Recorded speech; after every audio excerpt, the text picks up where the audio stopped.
আমি আগের ভিডিওতেই বলেছিলাম যে আমি এই সৃজনীর ভেতরে যে ৮টি রাজ্যের বিভিন্ন রকম ব্যবহারিক সামগ্রী বা প্রদর্শনীয় জিনিসগুলো রাখা আছে, প্রত্যেকটা রাজ্যের ভিন্ন ভিন্ন, সেগুলি আপনাদের সাথে শেয়ার করব। তো সেই রকমই এটা হচ্ছে ত্রিপুরা রাজ্যের। তো চলুন দেখে নিই কী কী জিনিস ত্রিপুরাবাসীরা ব্যবহার করতেন বা তারা কি কি পোশাক আশাক পরতেন, তাদের খাওয়া দাওয়ার কালচার সব কিছুই কেমন ছিল, সব কিছুই এখানে কিন্তু রাখা আছে। এরকম প্রত্যেকটা রাজ্যেরই ভিন্ন ভিন্ন জিনিস ভিন্ন ভিন্নভাবে সাজিয়ে গুছিয়ে এনারা রেখেছেন। খুবই ভালো লাগছে। এটা আমাদের থেকে আমার বাচ্চাদের শিক্ষা আরও বেশি হচ্ছে। আমার বাচ্চারা এখন নতুন নতুন বই পড়া শুরু করবে, আর তাদের এগুলো আগে থেকে জেনে রাখলে বেশ সুবিধাই হবে। তো সবাইকে নমস্কার, সবাই কেমন আছেন? আশা করছি ভালো আছেন। আমার নতুন আর একটা ভিডিওতে আপনাদের সকলকে স্বাগত। তো চলুন ভিডিওটা কন্টিনিউ করি, স্কিপ করবেন না, দেখার অনুরোধ রইল। আমার বাচ্চা এবং আমার ননদের বাচ্চারা এত খুশি হয়েছে কি বলবো, ওদের এক্সাইটমেন্ট আপনারা দেখতেই পাচ্ছেন। আমার বাচ্চা তো পুরো ছোটাছুটি দৌড়াদৌড়ি লাফালাফি করছে। ওরা তো ভাবছে আমরা কোনো একটা পার্কে এসেছি এবং এখানে সব কিছু ওদের গিয়েছে, খুবই ভালো লাগছে, ওরা কিন্তু খুব এনজয় করছে।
পুরো ভিডিওটি আপনারা যদি দেখেন আপনাদেরও আশা করি খুব ভালো লাগবে।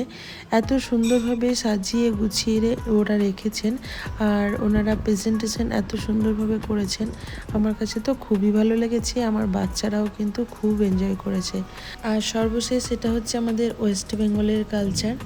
তো প্রত্যেকটা রাজ্যেরই কালচারগুলো ওনারা কিন্তু খুব সুন্দরভাবে ফুটিয়ে তুলেছেন। জানি না ভিডিওতে আপনাদেরকে কতটা কি দেখাতে পারলাম বা আপনাদের কাছে কতটা কি ভালো লাগলো, বাট অরিজিনালি যদি আপনারা আসেন এবং দেখেন আপনাদের কাছে কিন্তু খুব ভালো লাগবে।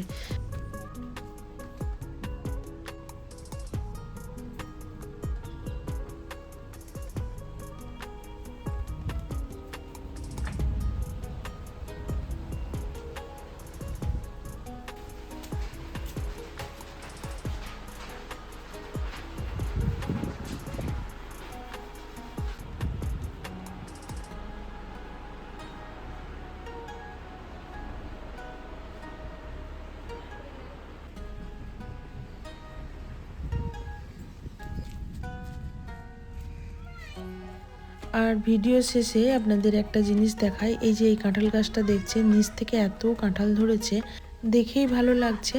গাছ প্রেমীদের কাছে, প্রকৃতি প্রেমীদের কাছে কিন্তু এই জায়গাটা খুবই মনোরম। এছাড়াও কিন্তু আম গাছ বা বিভিন্ন গাছ রয়েছে। আর এখানে দেখুন একটা ছোট্ট মতো আনারসও হয়েছে, আমার বাচ্চা কিন্তু দেখতে এসছে। তো চলুন আজকের মতো ভিডিওটি এই পর্যন্ত। ভিডিওটি কেমন লাগলো জানাতে ভুলবেন না, ভালো লাগলে একটা লাইক করে দেবেন। সবাই ভালো থাকবেন, সুস্থ থাকবেন। আবারও দেখা হবে নেক্সট কোনো ব্লগ বা ভিডিওর সাথে। আজকের মতো এই পর্যন্তই বন্ধুরা, টাটা।